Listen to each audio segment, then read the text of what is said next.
Welcome, everyone. Sorry about running onto the screen, and we are running a few minutes late. It is the 2nd of Feb 2022. We're a bit rusty for two reasons. One, we had last week off as it was Australia Day. We had a lot of fun, obviously having a bit of a break, but we are doing a new format. You can see new backgrounds, new crew. We've got a lot of new things that we'll be doing. So very excited to test drive it today. Bear with us. There are going to be some problems. There are going to be some mistakes. But as always, we're wanting to continually improve and bring you more of what you've been asking for. And to do that, we need to try new things, and you need to just accept that not everything is going to be as perfect as we used to be. However, I can guarantee you that I'm sure you're going to love this new format. We've got a lot of new stuff to go through. And as always, feel free to pepper us with your questions. It's going to be a little bit more structured. And what we've found is that so many people have said they haven't been able to join us live, hence the change in time, as well as the fact that a lot of people have said, I'd love you to go a bit more in depth into some of these key topics. So that's what we're going to be doing today. But enough on that. I really was just calming my nerves after running onto the screen in a moment. I can see everyone on the other side of the camera. They're looking stressed and worried with this new format, but I know you guys will be gentle and accept that we are going to make mistakes. So we'll go for about 35 to 40 minutes. So hopefully you've got your lunch ready, sit down, enjoy your sandwich, have a cold drink, because I know if you focus, you will get value out of today's session. So let's get stuck into it. As I said, put your phone on mute, turn it over, tuck into your lunch, but really still try and focus on what we're doing today. So before we get into it, I want to just talk about the problem. Now, we've all got problems, okay?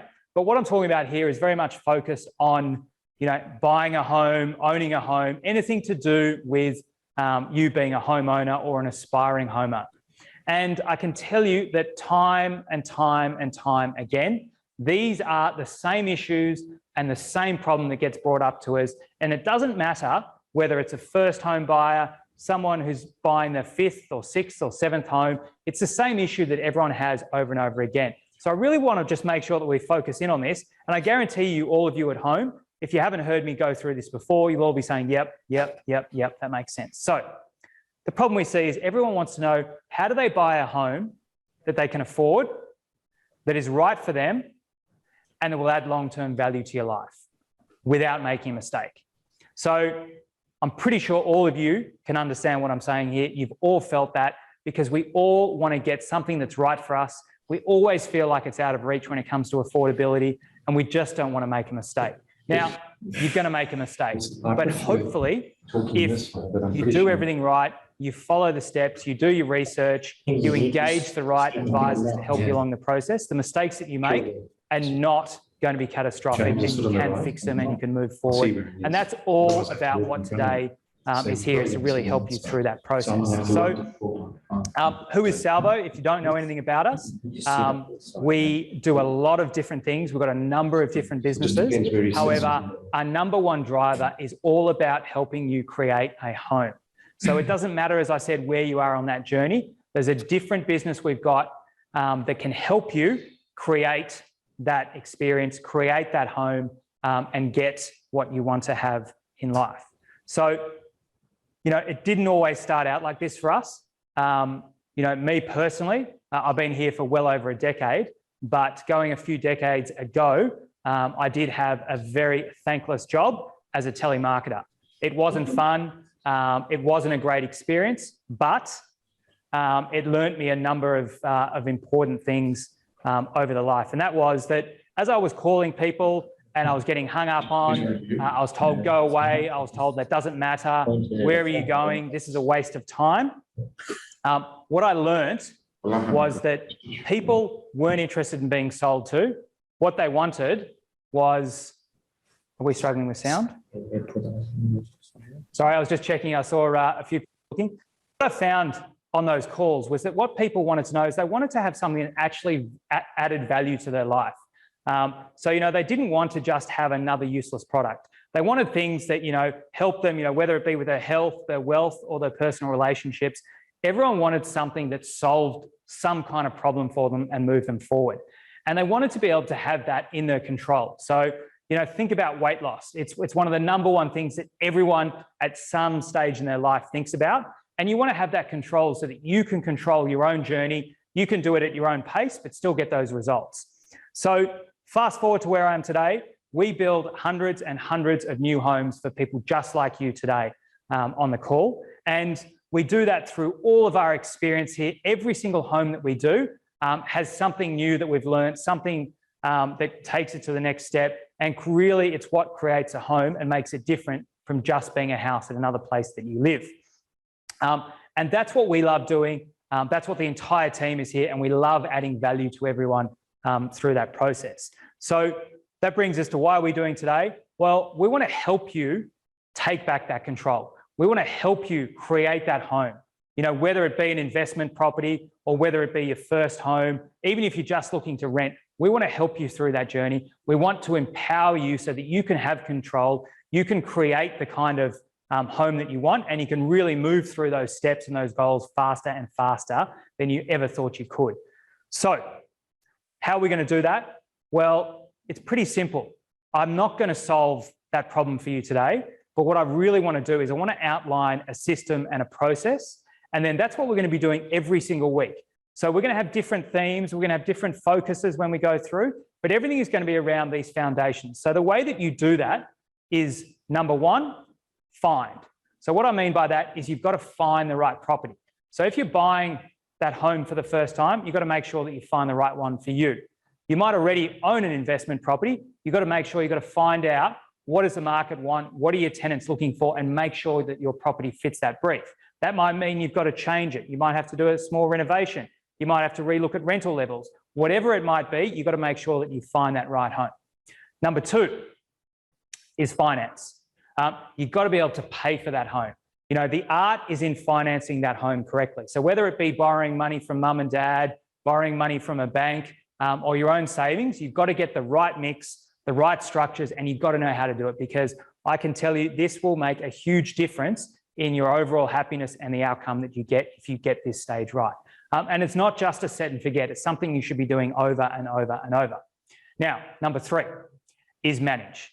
Now, what I mean by manage is you've got to look after. This will be, for most of you, your single biggest asset. So you've got to manage it so that you can continue to drive value out of it. So whether that be making sure you do repairs and maintenance, if it's an investment property, do you outsource the management? Do you try and do it yourself? How do you manage the tenants? How do you manage those issues?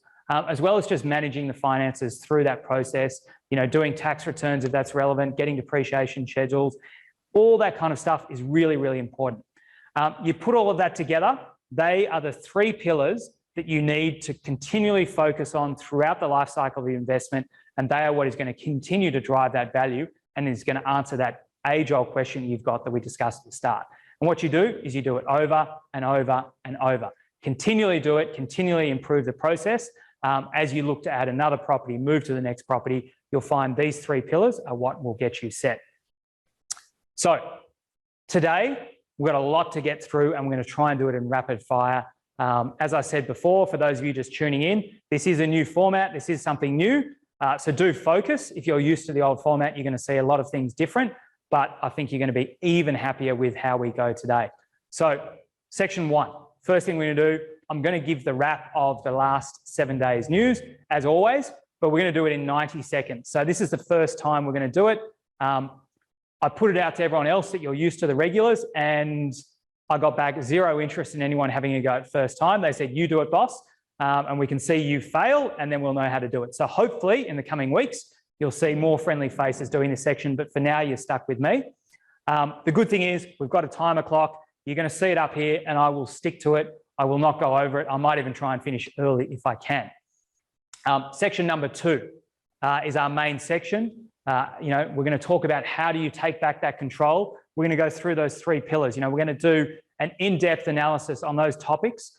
This week, our major focus is for first home buyers, but within those topics, they're relevant to everyone. But we're obviously going to have a little bit of a skew to there. So for first home buyers that are joining us, this is the session for you today. We're going to talk about something to do with finding. We're going to talk about something to do with financing and something to do with managing. So that's what's going to be really, really important, that every week we're going to build on these core concepts and give you something and we're going to have special guests and experts to help navigate through these topics. That'll go for about 20 or so minutes, and then we're going to wrap it up with what's next. So what are we going to be doing next week? What's coming up over the month, so you can plan which sessions you want to join, as well as if you want to fast forward and move forward, how can you do that and where can you go? So if you're ready, introduction is over. This is section 1. I've got 90 seconds. I don't know how it's going to go. I hope that everything will work. So I'm going to turn the timer on now and we are away. All right, so around the countryside, the major factors that I saw happening this week, what were the most Googled celebrity homes in 2021? Well, I can tell you every single Kardashian was in the top 10. No surprise there. They do have great homes. Number 1 was Elon Musk. So I think most of us would love to know what his home was like. Interestingly, I hadn't really followed through too much until I read this article that he's since sold that home and moved into a very, very modest home, and all about him giving back to the world and new energy and whatever it means. But really, really interesting to see how the other side live. And one day we could all perhaps aspire to be on this list. Of course, Tom Brady's home was also there. He's just retired after 22 seasons playing quarterback. So another interesting look. Top 10 things about living in Melbourne City. We are, of course, coming to you live from Melbourne. It is our hometown and we love it. A very interesting read because it is topical. How do we get back? We know that, that the coronavirus has held us back a lot over the last 2 years.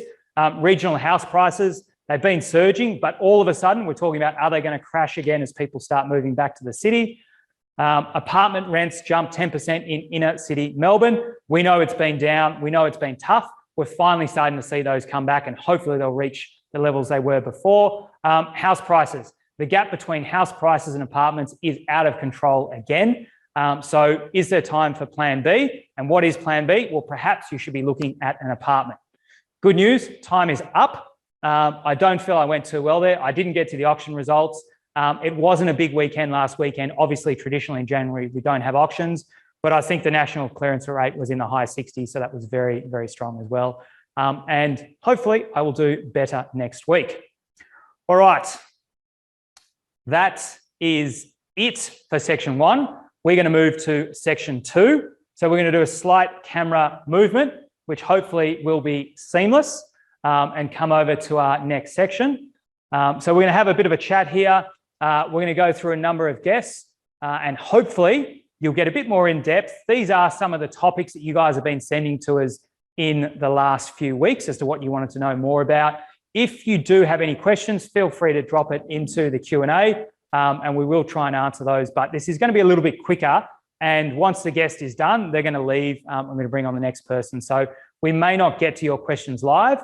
If we can, we will try and do it. Otherwise, as always, we'll get back to you. So first up, we've got Greg, one of our regulars, and he's going to be talking to us all about the find and the difference between property and shares. So Greg, welcome. Have a seat. I haven't seen you for about 5 minutes.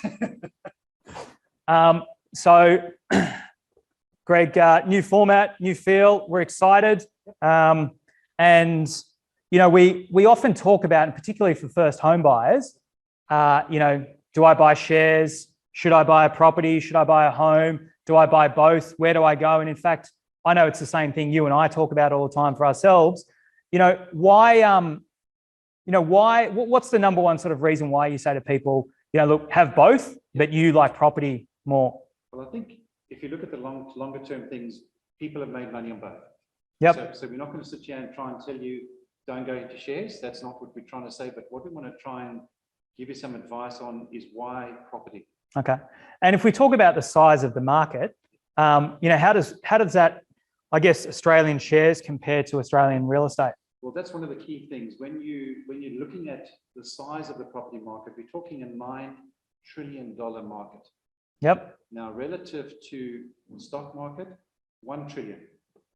Okay, so residential homes are 9 times as valuable as the Australian share market. I'm talking residential. We haven't even taken into account commercial, retail, purely residential, and that's what we're talking to our first homeowners.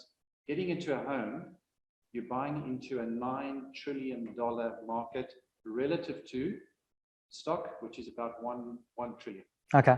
So, when we think of, our big Aussie companies, the banks, BHP, and so forth, you add all of the value together, us collectively homeowners around the countryside are 9 times as valuable. As valuable.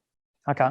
Now, there's another few key things as well. When you look at the volatility, and that's what I also want to push to our first homeowners. Yes, get into the shares, buy stuff like that, but you've got to be very careful. The volatility of the stock market over time has shown to be far more severe than in property. Yeah.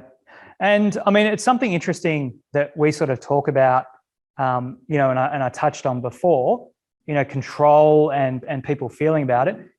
That's one of the main reasons why people love real estate and owning a home over shares.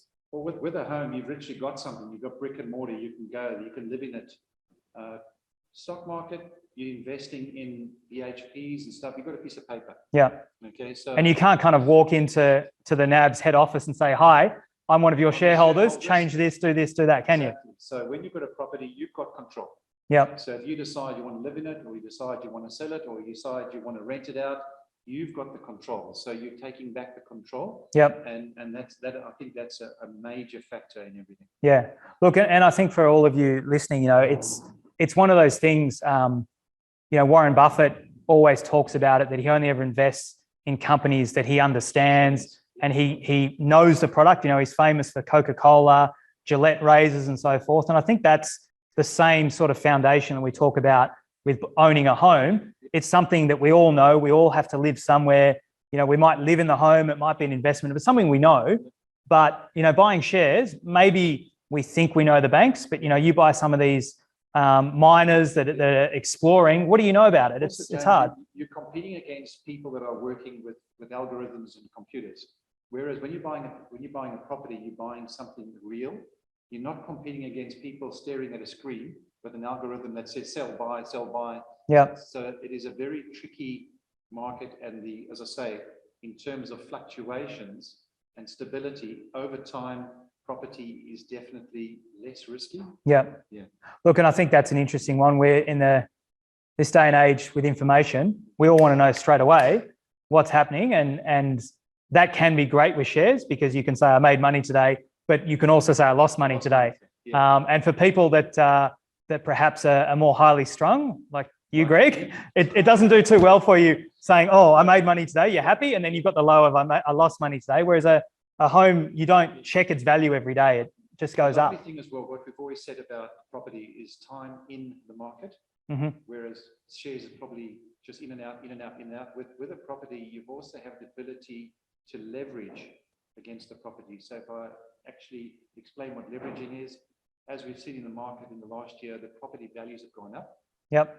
Now you can then use the equity, so the extra value that you've now got, to get some additional money out of that to either invest in another property, which I think is a better idea, or take a small portion of it and invest in shares or something like that you can play with. So with shares, you don't have the ability to leverage. So you've there got something, another asset to leverage off. Now, last question. We were talking about your kids. They're all, either just bought their first home or looking to buy their first home. Shares are easy to some degree because they say, Dad, I only need $100 and I can buy some shares and that can go up and so forth. But you gave me a really good sort of different viewpoint that perhaps some of our listeners might like to know what you sort of said or you've seen your kids doing. Well, what will happen is, because I've got young children, or from teenagers to in the mid-20s, they can be a bit fickle. So they see, I've made money, take that money, go and blow it, have a great time. So now whatever they've gained, they've lost.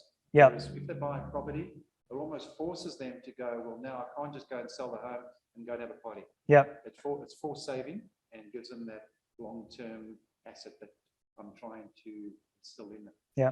So look, that's great advice, particularly for those of you out there that don't like budgeting. If you hear what Greg is saying, is that whilst it might be nice, the fact that you can sell shares and you can get that money in a couple of days' time, with that easy access to money comes easy way to spend. I'm a victim. I've done it myself. I've had something there and I thought, oh yeah, I want to go on a big surfing trip and it was going to cost me for the boat and everything. What did I do? I sold the shares.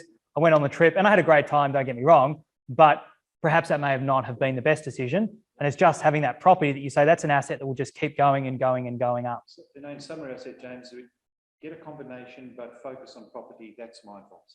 All right, good. All right, Greg. Well, it was quick. It was good. Thank you for joining us.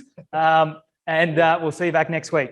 All right, so next up, we're going to be talking in the finance section. So we've got someone joining us from our broking business. So I know this is a big topic. We're going to try and keep it short. It's one of the only other men that I know that talks louder than I do. So if you've got your volume up and you're sitting around some co-workers, perhaps get ready to turn it down a bit because we are going to be hammering through the volume. So Becky, welcome, come in. Thank you. Looking good, my friend. Absolute You're dressed pleasure. up for the time. Have a seat. Indeed. Thank you. All right, so I don't know, because you and I are talkers, we could go on forever and ever.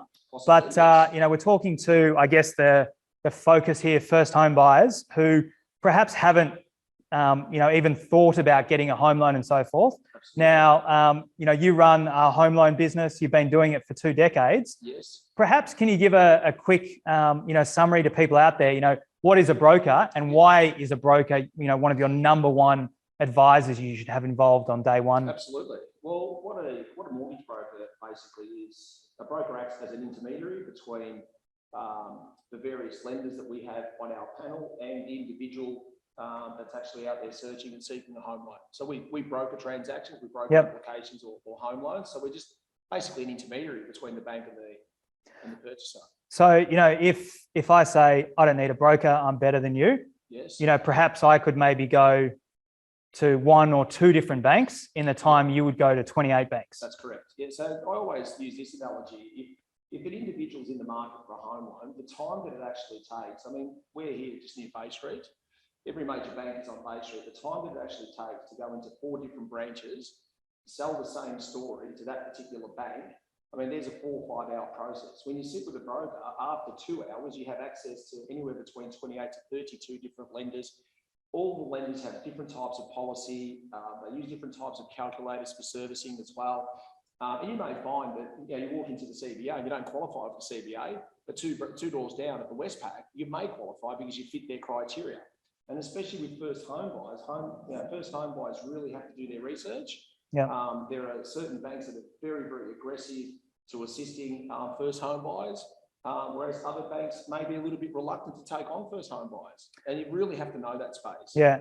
So that was a really interesting point you posed about, you might go into one bank and they knock you back, but you could go in the next bank, same circumstances, and they'll say, yeah, we'd love to help you. So, for people out there, how much money do you suggest or, whether it's ratios or whatever, do people kind of need to know that they have to have in order to buy their first property? Absolutely. Obviously, it's going to be price dependent, but perhaps you give some insight that they went to CBA and they knocked them back and then they went somewhere else. So if I use an example, let's just use a $500,000 property for argument's sake. The first thing that you're going to need is obviously to secure the property, whether it's off the plan or completed. Most vendors want a 10% deposit. Yep. So there's $50,000 that you need upfront just to secure the property. What then you have to do is work out the property costs that are associated with that. Mm-hmm. Those property costs are stamp duties, they're stamp duty applicable. Yep. Now, technically, with a lot of first home buyers, depending on the value of it, you get the stamp duty concession, so there's no stamp duty applicable to it, but you still have to account for certain property costs. Now, if you're purchasing in a postcode, some banks might be a little bit reluctant to fund into that postcode. So if we use CBA as an example, the first home buyer walks into CBA, they need a 90% LVR loan, meaning 90% of the property purchase value. And what if CBA in that particular postcode have a policy where it's only 80%? Yep. So you get declined not on the basis that you're not creditworthy. You could be very, very creditworthy, but you don't have the additional 10%, the difference between 80 and 90 for argument's sake that you need, and you get knocked back from the CBA. Whereas you walk 2 doors down and the Westpac, for example, they don't have any limits on any postcodes. And, for first home buyers, it can be quite demoralizing. And potentially, if you went to that bank first up and they said, no, you're going to need to save another 10% before you'll come through, and you don't have a broker that knows to either not take you to that bank or hang on, that's the policy and change it, you could be waiting another 10 years. You know, I mean, Yeah, it's, and then prices go up and you end up backwards and become a lifetime renter. Absolutely. And what happens every 12 months, you've seen what's happened with the property market, even during COVID over the last 2 years. The property market's gone up quite aggressively. So 2 years ago, the difference between 2 years, you potentially you had the affordability, you went to a broker or to a bank, I should say, you get declined based on that bank's policy. You think you can't actually secure that particular property. 2 years down the track, you've actually saved a little bit more. That same property, it's gone up in $70,000 in value, but you only saved an extra 20. Yeah. So you're still out of the market. And it is, you really have to do your research from that perspective. There's many, many different ways to structure loans as well. And I don't know whether you want me to go into it, but even things like getting parental assistance, security guarantee against mum and dad's property, for example, servicing guarantees from mum and dad. There are some banks that offer that. Yeah. Not all of them though. So you have to know which ones actually offer that. So that's a good segue. We've had some questions in the past that came in over this week talking about how do the banks actually work out how much you can borrow? Now, I assume they all have their own systems, but is there a general sort of concept that, you know, we talked about how much you might need, but then you can sort of look and say there's these other factors. You mentioned you can boost your ability by having a parental guarantee and so forth. Absolutely. What are the things that they look at that you can suggest to some of our listeners that are first home buyers to get themselves match fit and ready before? Sure. So if we have a look at, let's look at different types of income. So if you have a set structured annual salary, there's no bonuses, there's no overtime. That's relatively simplistic because you've got your pay slips, you might need your group certificate from last year. So you know what your net pay is from that point of view. Yep. If you're an employee that is receiving overtime, regular overtime or unregular overtime, there are certain banks that let's say your overtime's $30,000 for that year. If it's not consistent, one bank policy might be we're only going to take 50% of that. Yep. The other bank policy might be we'll take 100% of it.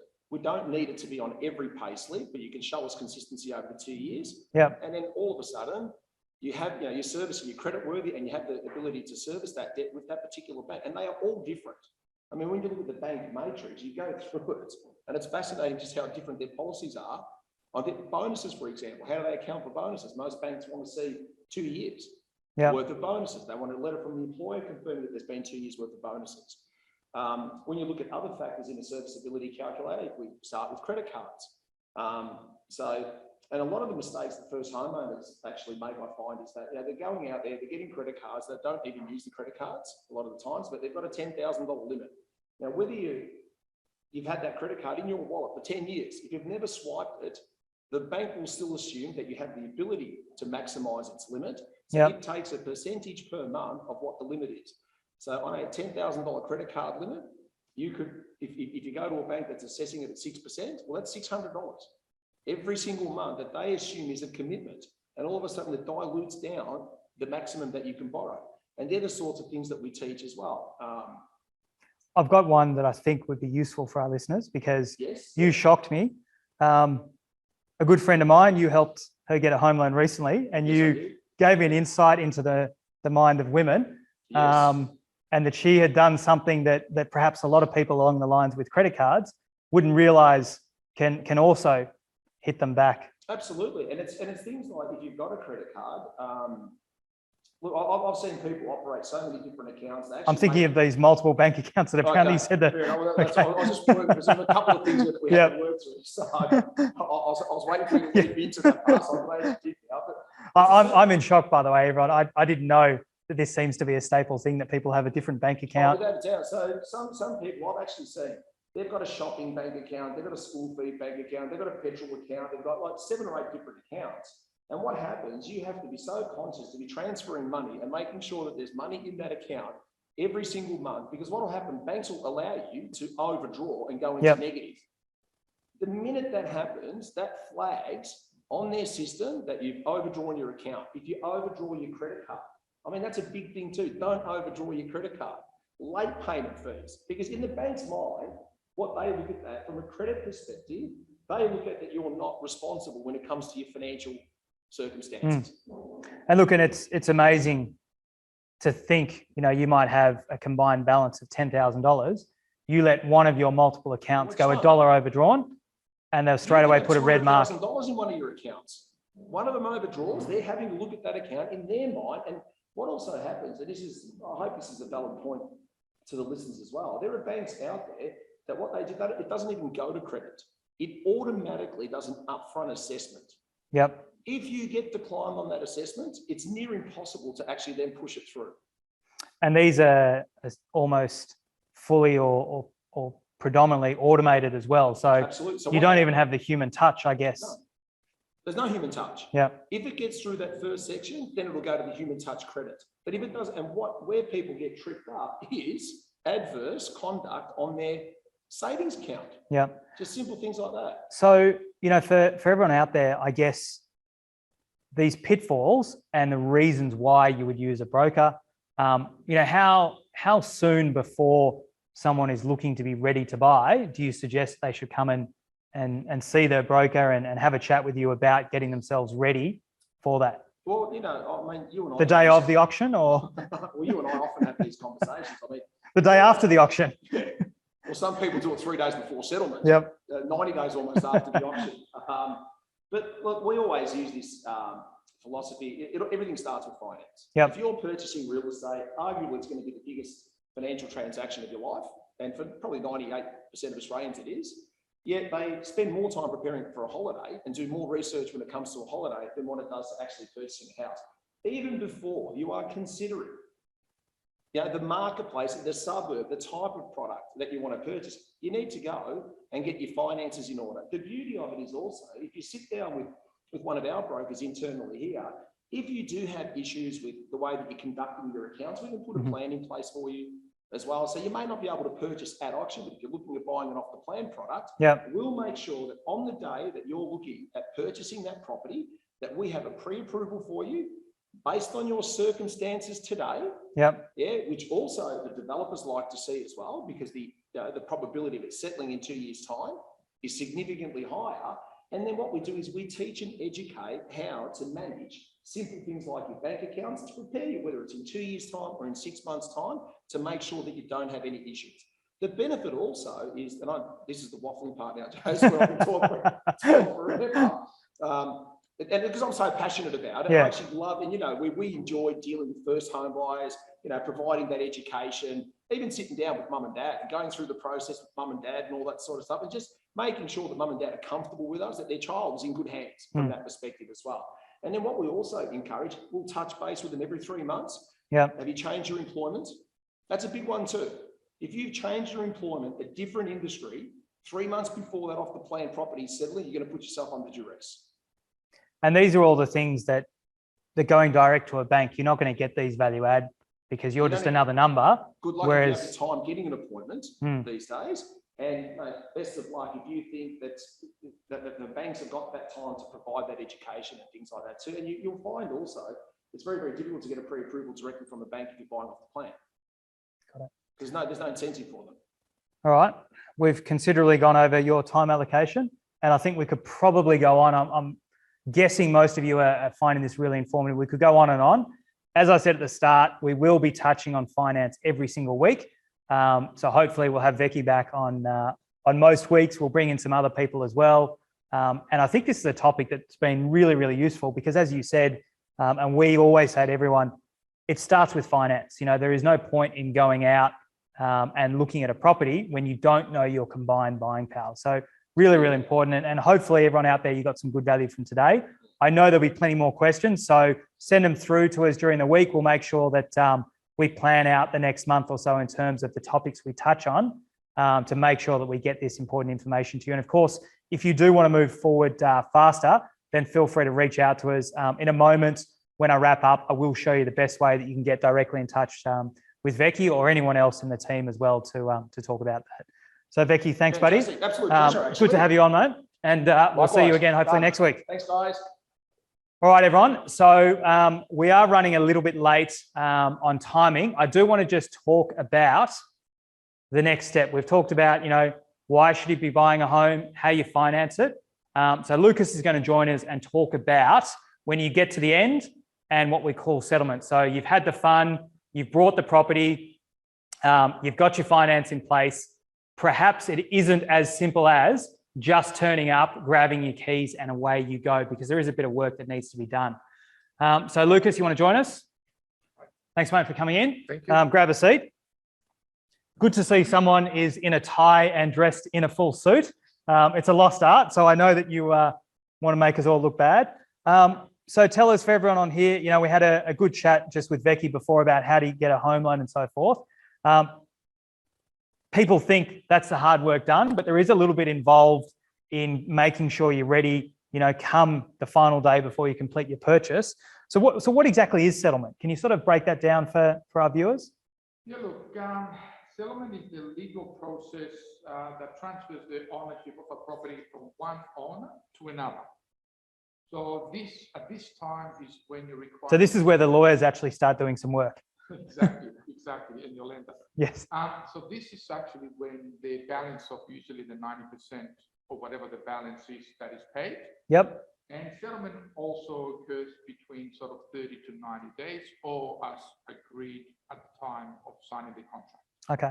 So what are some of the key things that, as a buyer, you know, our sort of listeners should be making sure they're prepared for and thinking of? You know, I guess, as you said, obviously you need to make sure that your lawyer's on top of it. There's a lot of work that they do with the systems and the paper and so forth. But what are some of the things that you need to make sure you're on top of in the weeks and days before you come to settlement, as well as on settlement day?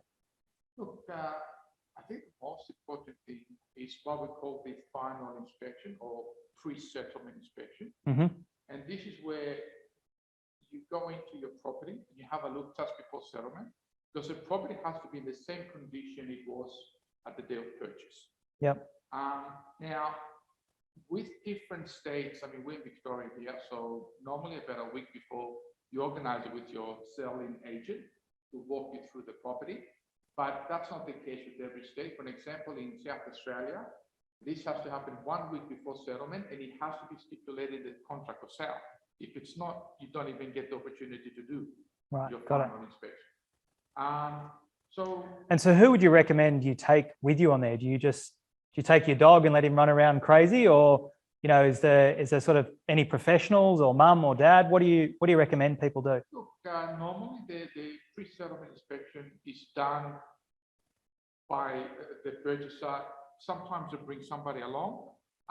In some cases, when you don't have person building done professionally, you might engage somebody that is qualified to do the pre-settlement inspection on your behalf, because there's a lot of people that work. Yep. People that are not even around at the time of the pre-settlement. So you can always engage somebody professional to attend that pre-settlement inspection. Okay, good. Any other key ones you think people should be thinking of? I think one of the other key ones is to go through the property or the apartment that you purchase, make sure the boundaries are correct and the sizes are right. Your lender will always tell you to get insurance to protect yourself and themselves as well. So as soon as you sign the contract of purchase, insure the property. And this is pretty much, they're the main things that you need to do, because a lot of the things that happen at settlement happens normally between your legal representative and your bank. There's not much work that you need to do.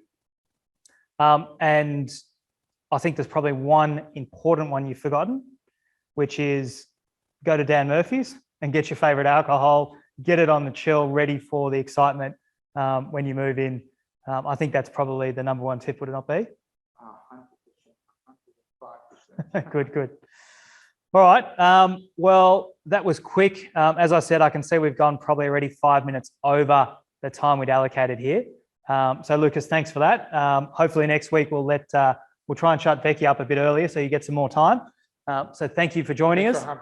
Any more questions on settlements and so forth, feel free to send them through to us, and we will try and answer anything that you've got. Put it in comments if you're watching on Facebook, and if you're on Zoom, you can drop it in, we'll get back to you. I'm going to go back to the TV and just talk about the next steps. So, you know, it was great what we did today, and I hope that you enjoyed the new format. As I said, we will try to let you know what's coming up in the following weeks. I don't have the full schedule for you now. I will say one of the things that popped up as we were talking about settlement with Lucas was I saw a few questions coming in from people What about how do you move in and what do you do there? So I'm going to put it out there and bind us to this, that we might actually go live into one of our buildings and meet up with the building managers, and they can perhaps show you and run you through what happens on the day of your move in and some pitfalls that they've seen. So I apologise, guys, if I'm putting you on the spot, but we are going to try and do that next week. But for those of you that want to say, yep, this is good, I want to move forward, what are some of the next steps? How do I achieve what I want to do is, well, remember, 2021 is gone. 2022 is here. In fact, we're already 1 month down. We're at the start of Feb. So if you want to achieve what you want to do this year, you need to make sure that you've got a plan in place, you're taking the steps, and you're not continuing with any of the mistakes that you made last year. So the way that I see it is, moving forward, you've got a choice. You can do one of three things. The easiest thing for all of you to do is do nothing. Okay. Now, what I mean by do nothing is either literally do nothing or continue doing what you've always been doing. And in effect, that's doing nothing, because if it was working for you, then you would have the home that you want and you would not be in this same situation, or you'd have that investment property. So just remember, if you don't make a change, don't expect a different result. Okay. The second thing that you can do is you can go out and you can take on board what we've discussed today, think about taking back control, take some of those lessons that we've discussed and go out there and do it yourself. And I hope that for most of you, as a bare minimum, you think about doing that. But what I really, really hope that you all do is that you do it with us. So as I said at the start, there is a lot of different businesses and a lot of different things that we can do here at Salvo, and it's all about helping you create that home. So, whether it be organising your finance, finding that right home, managing an investment property you've got, finding a tenant, whatever it might be, we can help you with that. And I believe that that is the fastest way that you'll get the results, rather than going out there, stumbling through, trying to do it yourself. You heard from Becky all the reasons why you are far better off dealing with a broker rather than trying to do it yourself.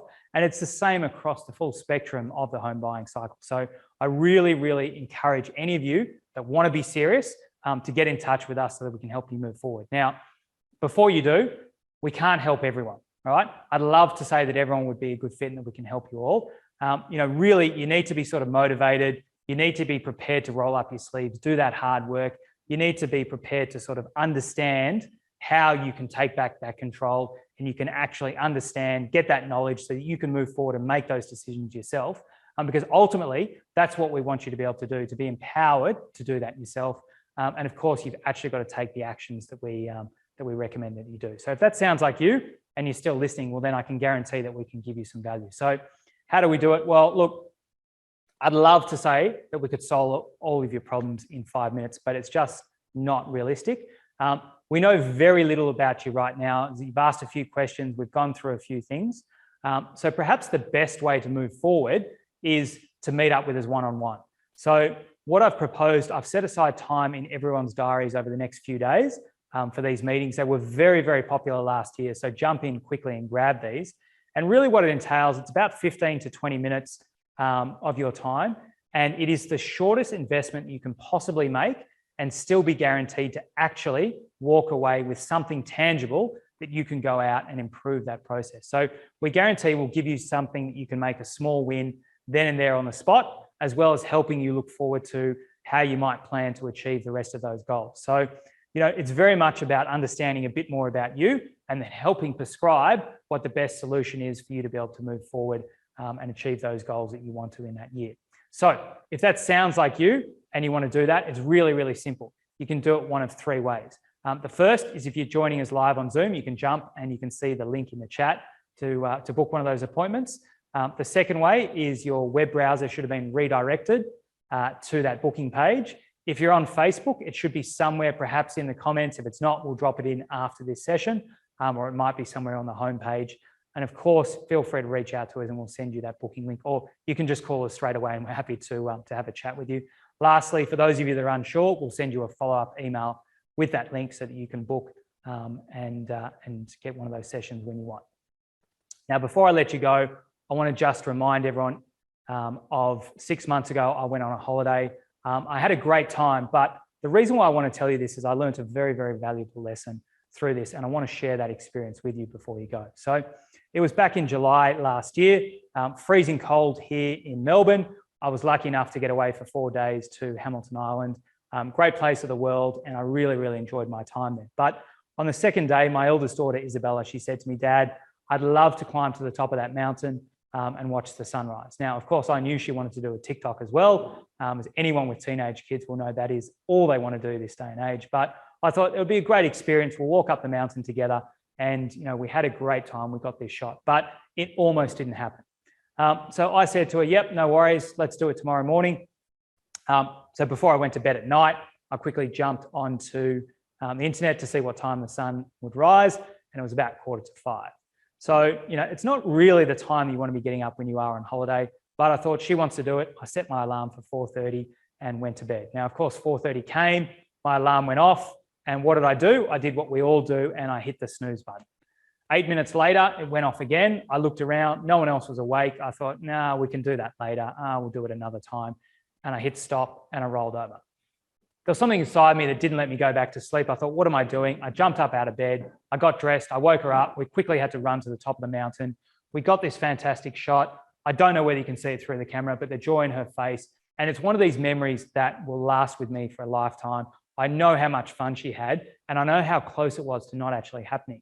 Now, the reason I tell you this story is that what I learned from this is that it's the people that are prepared to take the action, do things that sometimes they feel like I should leave till later, or it's too hard, I can't be bothered, that actually get the results. I know firsthand I wouldn't have this great memory if I hadn't just given myself a kick up the bum and actually got out of bed and done this. So those of you that are sitting on the fence and you're wondering, yeah, maybe I'll think about it next month or next quarter or next year, just remember it's the people that take action that get the results, get what they want. So if that sounds like you and you do want to move forward, then jump on, book one of those sessions with one of my team, because that is the first best step that you can take for the minimal amount of commitment, still be guaranteed that you get a result. So that is it. That is the end of today's session. So thank you very much, all of you, for joining us.